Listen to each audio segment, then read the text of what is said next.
4 shutter തുറന്നിട്ടുണ്ട്, 3 centimetre വീതം തുറന്നിട്ടുണ്ട്.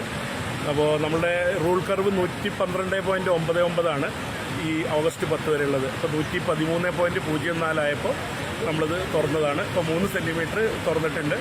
അത് കുറച്ച് കഴിഞ്ഞിട്ട് അത് കുറച്ചിട്ട് 1.5 സെൻറ്റിമീറ്റർ ആക്കും. അത് ഇനി നമ്മൾ വെള്ളം വരുന്നതിനനുസരിച്ചിട്ട് നമ്മൾ അഡ്ജസ്റ്റ് ചെയ്യും, കൂട്ടുകയോ കുറക്കുകയോ വേണമെങ്കിൽ അതനുസരിച്ചിട്ട് ചെയ്യും.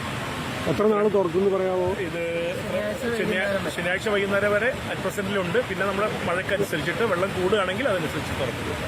അപ്പോൾ 10-ാം തീയതി കഴിഞ്ഞാൽ പിന്നെ നമ്മൾ റൂൾ കർവ് മാറുകയാണ്. 113.48 ആവും. അപ്പോൾ 10-ാം തീയതി കഴിഞ്ഞതിന് ശേഷം. അപ്പോൾ 10-ാം തീയതിക്ക് ശേഷം അത്രയും വരെ നമുക്ക് സ്റ്റോർ ചെയ്യാനുള്ള കപ്പാസിറ്റി ഉണ്ട്, നമ്മുടെ ഡാമിനുണ്ട്.